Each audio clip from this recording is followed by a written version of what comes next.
Okay, and I am speaking to Gavin, and he has to be delighted by this in full Gavin manipulation spy mode, because that's essentially what I think this guy is doing.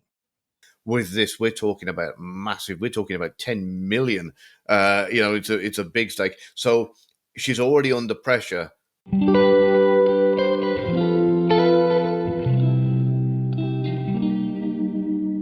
All right, we are back again with the illustrious Gavin Stone, a top 10 global guru of body language in the world. But that's not all. Gavin is also a spy, Mhm. and Gavin has written a book, not only books on body language, but also a book on cold reading. And this episode or this analysis was inspired by the great Nate the lawyer. Nate called me up and he said, "You and Gavin have to cover the end of MrBeast's Beast Games because this contestant used body language to figure out what the other contestant did." Now, I'm saying contestant and contestant right now because I don't want to spoil this for anybody who wants to watch all of Beast Games. Please note, this is the final bit of the entire series. It's a 10-episode series, a lot of drama. I don't want to spoil it. So, this is your first spoiler warning. Please note, if you want to watch it all first, don't get mad at me. Go watch it. Come back. I appreciate it very much. Gavin, how are you doing? I'm great. I've enjoyed this. All right. Now, Gavin, you have not watched this series because you're in England, and I don't even know. We don't know if you have it or not, but you don't even really know who Mr. Beast is, correct? Yeah, I'm probably one of the few people on the planet who just kind of heard of him but never really watched anything. But I think, yeah, everybody else in the world seems to have, except me.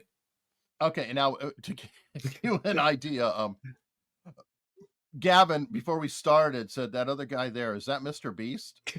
I was like, yes, that is Mr. Beast, in fact. Now, okay, Beast Games are something that Mr. Beast, who is the number one YouTuber in the world by a mile now, created with Amazon Prime or Prime Video in a partnership, and it's called Beast Games.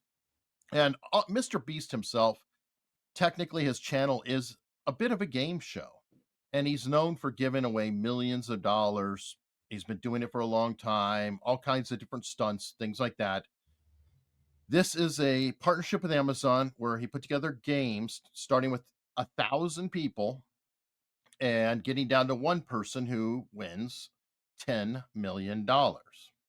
And many people won money along the way, things like that. He's always given away a ton of money, lots of excitement, a lot of crazy things. And I have not seen all of it. What I have seen in episode one, some of this is very Machiavellian and very tough.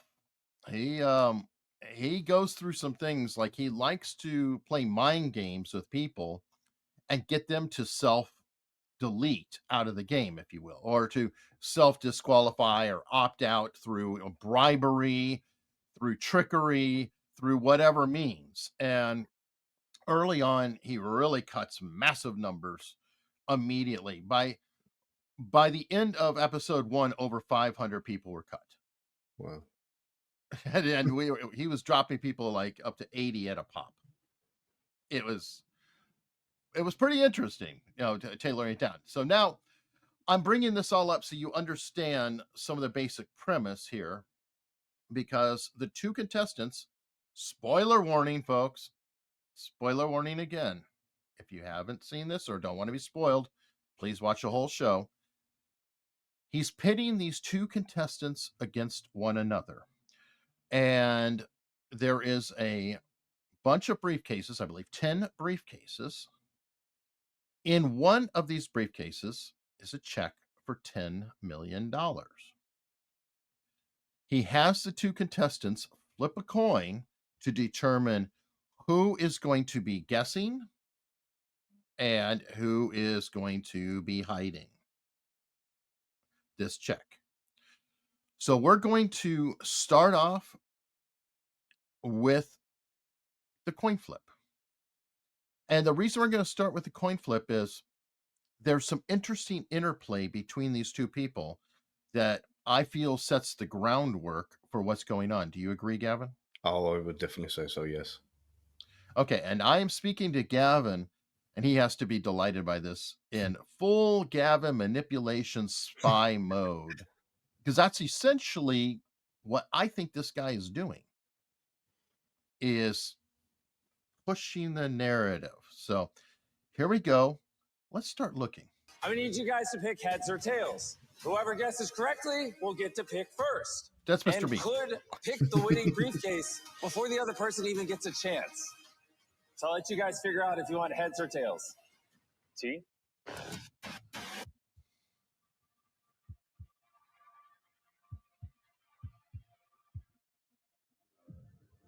I'm going to give you the honor to choose. Oh, you're gonna let her choose? I wanted her to choose what she wants. I didn't say I'd agree to it. Oh, okay, interesting. So he's putting you in the hot seat. I'm not in the hot seat. I always go tails. This is not making her comfortable. It's certainly not. So what is he doing here? I feel like he's just deliberately setting her on edge and trying to amp up, natural nervousness. She's in front of God knows how many people. So much money is potentially on the line here. The person who was there before, there was 3 people before, the person who was there before got to walk out with $1 million. So they chose to self-delete on the premise of an envelope was given out. Okay. The envelope was saying that all these people voted for who should go. And Mr. Beast gave the option. He said, okay, I'm going to give you an opportunity. If you think your name is in the envelope, you can choose to self delete or disqualify yourself. And I'll give you $1 million. And the third guy took the $1 million. The funny part is the person's number who was in the envelope was her. So I bring that up because she's already barely, popped in the top 2. Mm-hmm. She chose not to. The other guy did, walked out with $1 million.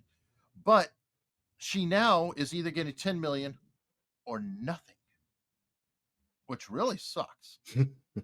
I would rather be number 3 with $1 million than number 2 sure. with nada. Oh, definitely. But I think that our guy here is trying to pry and amp her emotions up to increase any tells she might have. Am I off track? That would work absolute wonders. Because the higher the stakes in a situation, the more stress signals the body's going to give. So this is, we've covered deception detection before, Eric, and that kind of thing. And we've said that if I ask you, did you have cheesecake yesterday, and you say yes or no and lie about it, it's not really going to affect you. You're not going to show mega stress signals because there's no stakes. With this, we're talking about massive. We're talking about 10 million. It's a big stake. So she's already under pressure. They've been, as far as I'm aware, working pretty much together or as part of a team the majority of the way through this. Now, Yes. all of a sudden, they're against each other, and he is definitely giving her a little bit of a head quake here, and kind of ramping it up to say, "Look, I'm no longer your friend. It's me against you." And I'm intensifying that level so that she's going to start leaking signs of body language and stress signals. Now, is this dissimilar to what you would do with a witness or a suspect? I'd kind of do it more the other way around, in the sense of I would try to calm them down as much as possible. And the Mhm. reason for that, I want to be able to see signals spike. I So see.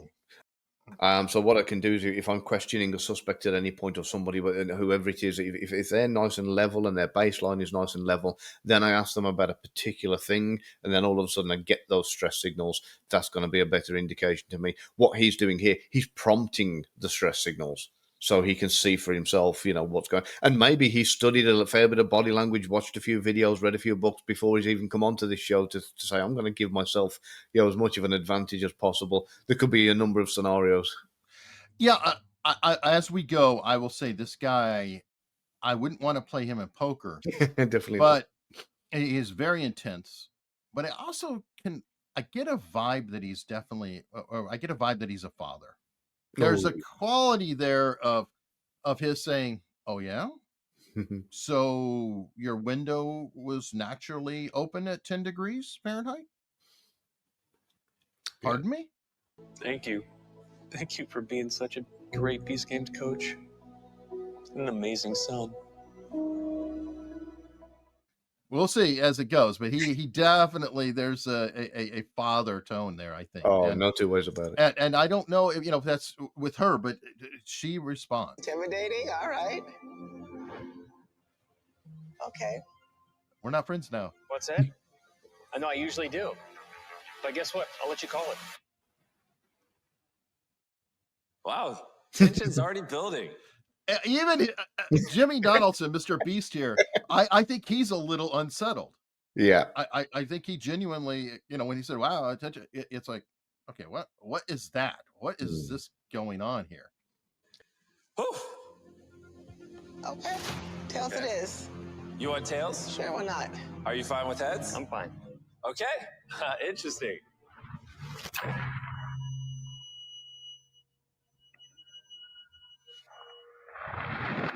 Now, this is interesting question for you, Gavin, because we know what the outcome is, but on this coin flip, how important is it for him to win this coin flip?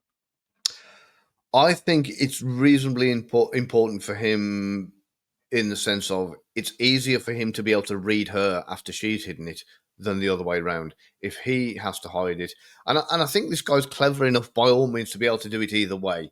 So even if True. he had to hide it, he could probably quite easily hide her emotions. But then there is a 1 in 10 chance of her getting the briefcase lucky. on the yeah. So at this stage, I'd say it's pretty imperative for him to kind of be the one that is doing the guessing on the first go. I don't think it would be the end of the world if it was the other way around, but I think it did definitely give him the advantage. That's what I was thinking too.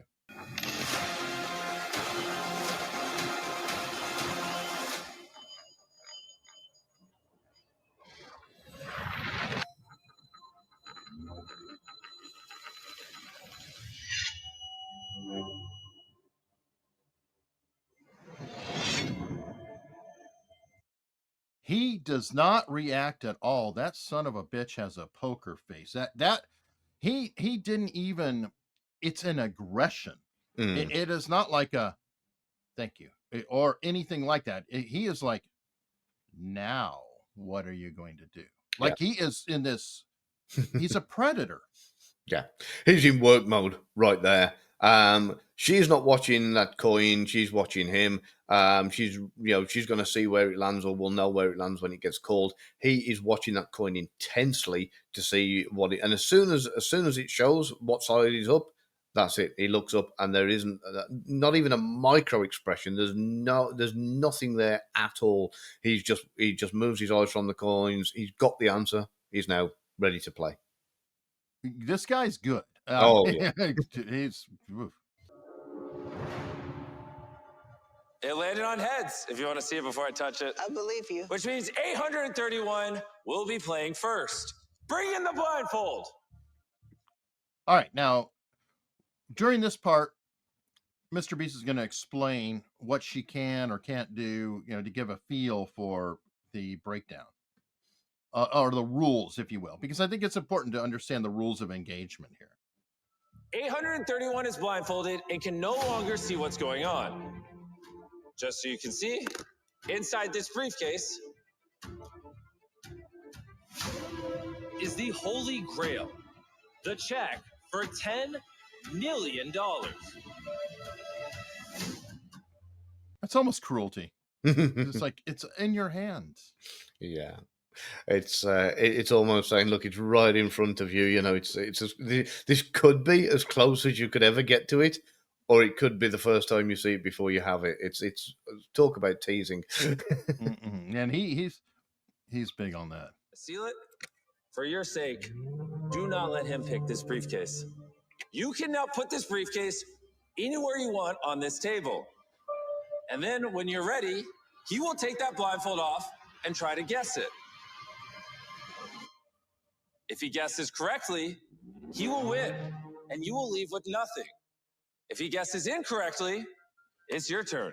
Every round we play through that does not have a winner, we will reset the cases, remove the empty one chosen, and play another round with the opposite player. This game has a ton of strategy. She can lie. She can deceive. She can play honest. She can do any kind of mental warfare she wants.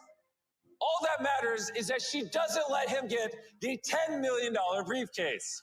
You guys were side by side on platforms on episode 1. You've spent countless hours talking. You should know what he's thinking and how to manipulate him, and vice versa. And it all comes down to this. Godspeed and good luck. Game is on. Okay, I want to talk strategy here for a minute. Gavin, how her strategy is to manipulate the briefcases in such a way that he won't be able to tell where anything is. And I'm curious how you might go about it. I have a theory of at this exact moment in time what my impulse would be, but I'm curious, what would you do? I would lift the briefcase. I'd spin the table all the way around. I'd put it right back where it started, and I'd spin it about 4 or 5 more times, and to the point where there was no way anybody listening in would be able to know when and where it is. And I would put it where it's not directly in front of me, and it's not directly in front of him. And I would just concentrate on looking in his eyes the entire time, and completely ignoring where the briefcase is entirely, and just watch him and his motions. I'd give nothing away. Probably wouldn't even talk. Okay. That's really close to what I thought of. Yeah. Mine is a little different. Go on. I would not touch the briefcase. I would move to another briefcase, pick that up,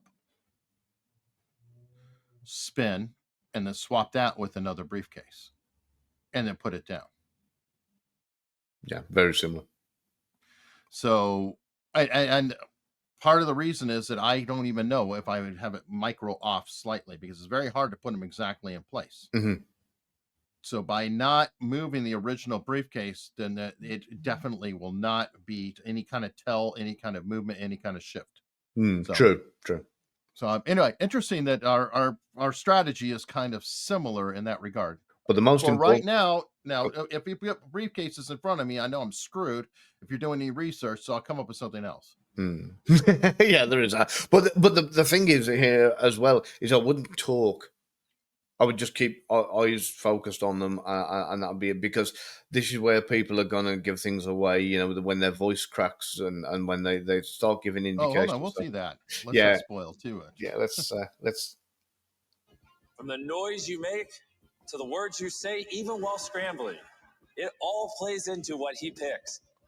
He is listening to every little sound right now. Now, how important is listening? I actually think that, I don't know. I'm sure he's listening to a degree, but I don't think it's even relevant to what he does in the end. I don't think it is in the strategy that he uses, but I think seeing what I've seen and how he operates, I think he would be listening to everything anyway. So that he's got an idea or an indication of what's been moved and how many times and that kind of thing. I think he's the kind of guy who would probably want to cover all bases.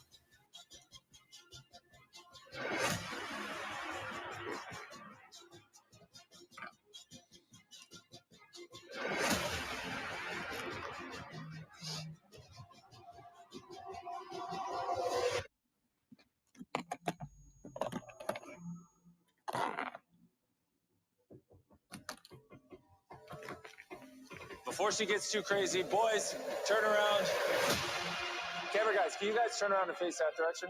Chandler, Tariq, do not turn around and look for like the next minute. Okay. Now, that was a good move. So you can say, okay, everybody's back is turned. We don't really know. We're not looking. We're not looking. Me, the boys, even my own camera team are all looking away as she shuffles these briefcases. I'm not going to risk someone accidentally tipping off 831. This is a battle between those two and those two alone. And that was smart because technically Mr. Beast himself could be giving the tell. Yeah, exactly. And I do like the fact that what she's done there with putting the briefcases on the top. And I think going back to what you said about sound, I think there could be something relevant there as well. But we'll come back to that in a moment. Okay. Yeah, it's a different kind of strategy, not one I would have thought of just messing it all up. Yeah.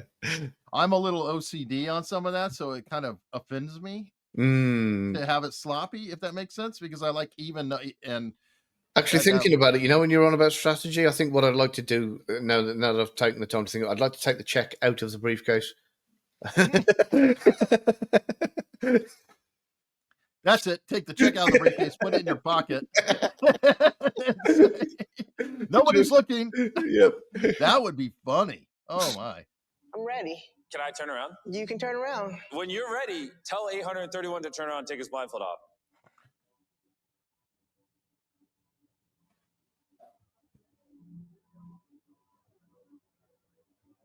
Turn around, take your blindfold off, 831. Oh my gosh. Okay. Round 1 has begun. Even his pause here is a mind game. Mm-hmm. He's just taking his time. He's like making her sit in it and sweat. Yeah. What the hell is this guy going to do? Yeah, that's to say, even though you're telling me I can turn around and you're giving the order to take the blindfold off, I'm still in control. I decide when I turn around, so that in itself is showing a little bit of dominance and like you say, messing with her head a little bit.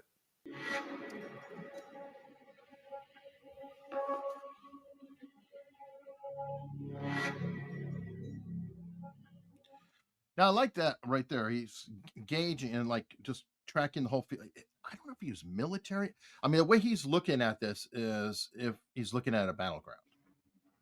He's definitely sizing everything up really quickly. Yeah. Mapping it. It would be what I call it. Definitely. And I reckon, so there's two things. I mean, number one, the calculations that he's making, he's a very calculated guy, no two ways about it. But the calculation speed in what he just did was phenomenally high. And, he's looked at everything on the table. He took a glance at her as he's took the blindfold off. He's took a glance at the table. You see his eyes move around. He's taken in absolutely everything, like Sherlock Holmes style, in seconds. And gone, right, I see where we're at. He's instantly looked at everything. And what he's about to do in a minute shows how quick he's also discounted certain things as well. But we'll come back to that in a moment. I could see him being a card counter. Possibly, yeah. It wouldn't surprise me.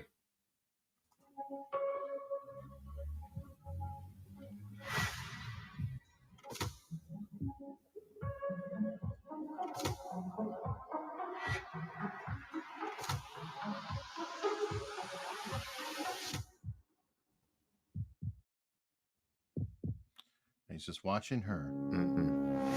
Let's take a look. You don't think she chose? All right, so let's go to picking. Mm-hmm.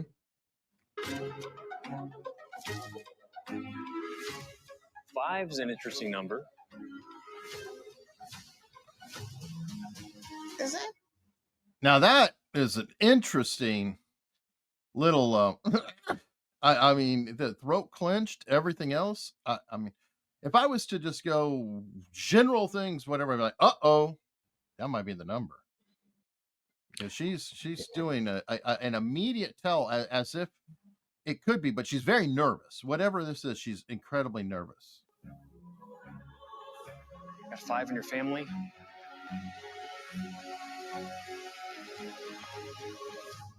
Did you put it in 5? I might have. Duper's delight here. She was nervous, but then right here, is that not a Duper's delight? Definitely. Yeah, you can see the fact that she's gone from being so nervous with her first answer to now this level of confidence in, this is the one it looks like he's going to pick. And, she's got this kind of, yes, I've got this. He's going to pick number 5. And you definitely got the Duper's delight there going on. Less of a pause with the answer, more kind of geared up to kind of point him in the wrong direction. Pardon me? I might have. You might have. Let me get a little closer so you can hear me. Look at this, Delight. She's I Delight. might have. Hmm. That right there. I mean, she's now she's savoring this. Yeah. Yeah. This is like duper at a feast level. Yeah. He is, and again, unfazed, watching everything and every reaction, not looking at anything other than her at this point. And he I reckon he will have seen that quite easily, that she is now in a state where she's lost any kind of concerns or nervousness, and she's like kind of woohoo, Comfortable. I'm happy with his choice if that's the one he's going to choose. He's actually done the exact opposite that you said you would do with the suspect. Mhm. He's made her so uncomfortable that when she's comfortable, Mhm. that's the tell. Yeah, brilliant strategy. This is why I think he's a father. I really do, because it just some vibe about that, like a father-child relationship here. I don't know. Am I off base? I'm not a father, but you are. Yeah, he's a father.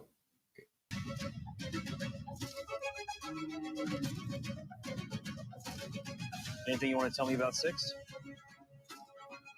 What do you want to know about 6? Uh-oh. Could you hear me? What do you want to know about 6? Compensating. Wow. And his expressions. I know, yeah. He's thinking that's different. I think 5 could be it.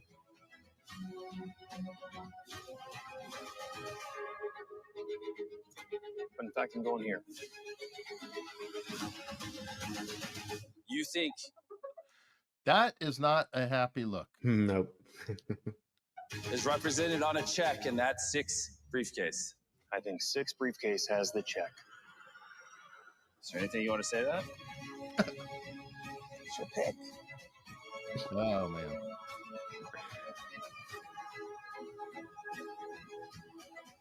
Whoa, this, I mean, you guys have watched almost 6 hours of Beast Games to get to this point. And He's comfortable. He just looked down.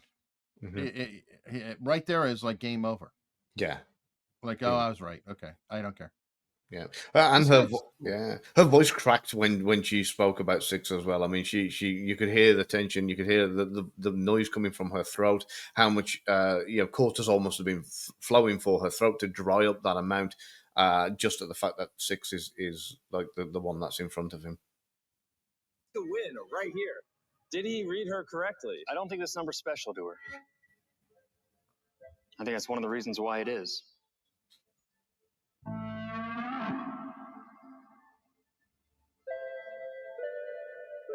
Go for it, man. 1 in 10 chance. Did you read her like a book? Oh my gosh, this would be crazy. My heart.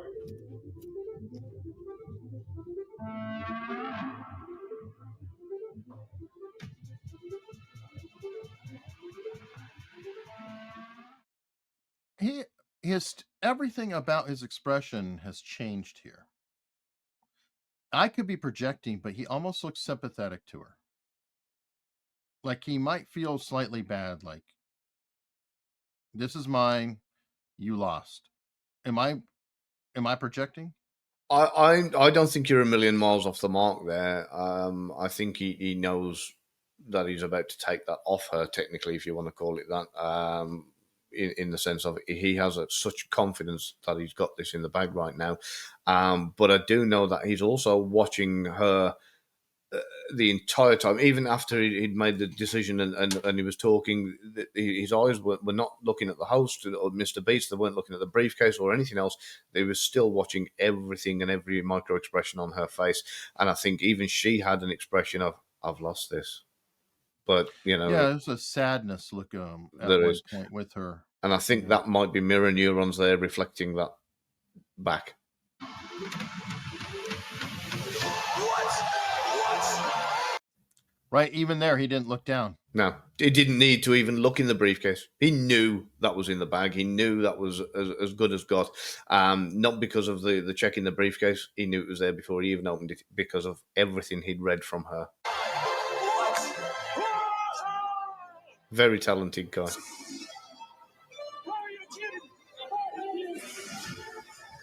All right. Now, I want to visit one more thing, and that is, how did he go to choose that? There's still 10 briefcases. What made him go and say, okay, it's in this area? So let's go back to, he just took off the mask. I kind of skipped this part, but I want to go back to it because I think it might actually be relevant. Yeah. He took off the mask. He's looking at the table and looking at her. Let's see the spin. Let's take a look. Oh, right there. Correct me if I'm wrong, Gavin. Because she put the 3 in the center, she actually made it worse on herself because that limited it to, she was looking down in the area of these 2, not on the middle of the thing, but right under her.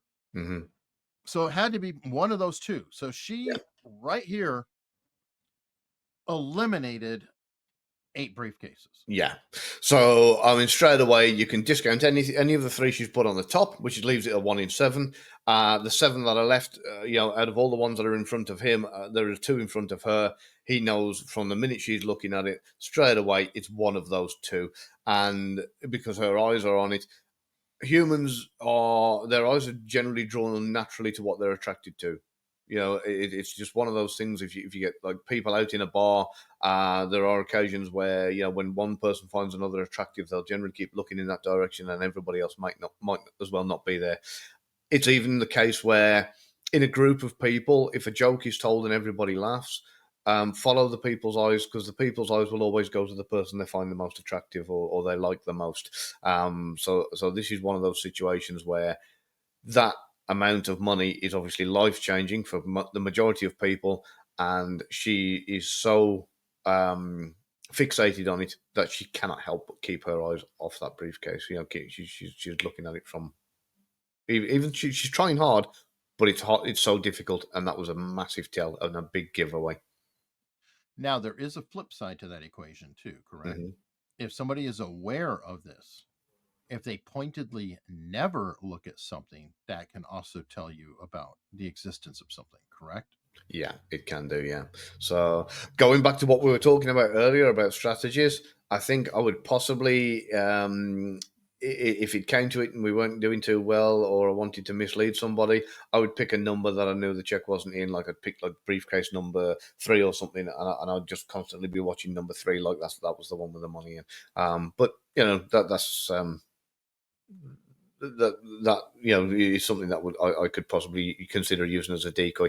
In this instance, she's watching where the money is. And here's the problem, folks. She's probably a really nice, truthful person. So in a way, she's screwed. Yeah, she's just a good person. Yeah. So it's like, it's like she's not. He didn't pick a master criminal, or criminal mastermind, or fake or wannabe, so plain one like Gavin here. No, I'm just kidding. but it is true. This is just she's a normal, good person, and naturally doing these things, and he's able to capitalize on that.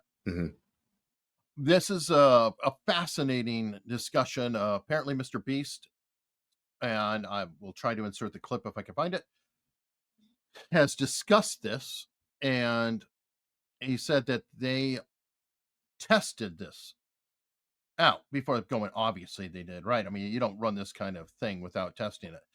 And I think they almost always did at least 4 rounds, back, forth, back, forth, back, forth, back, forth, before anybody would win. And that's why he was genuinely shocked here. I don't know if you were looking at MrBeast and his reaction. He's obviously amping it up for the show, but I think he genuinely was like, Did this guy actually do this? Did he actually do it? Or did he do it? Did he do it? Which I think it turned out even better than he could have expected. Oh, definitely. There was definitely a bit of disbelief there for obviously from previous experiences to go straight into this show and that happened straight away on the first one must have been kind of wow. Well, there's a first, and yeah, I reckon he probably had an appreciation of the contestant at that particular point, and probably was scratching his head a little bit, thinking, was that really something that happened through skill, or was that something that happened through luck? And on that note, folks, I want to know, do you think it was luck or skill? And also, how would you go about tricking this guy? Please share your strategy below. And if you like this kind of thing, consider subscribing. And if we have another really cool breakdown, and I love this kind of breakdown because nobody died and it doesn't really matter. In the great scheme of things, it's just fun. And I think it's great to have fun looking at body language and different things like that when it's a contest that really doesn't matter. Matters for her, matters for him, but in general, nobody's getting hurt here. Everybody's having a good time. And I think that's a great way to do a show. So until next time, Gavin and I have to say thank you so much.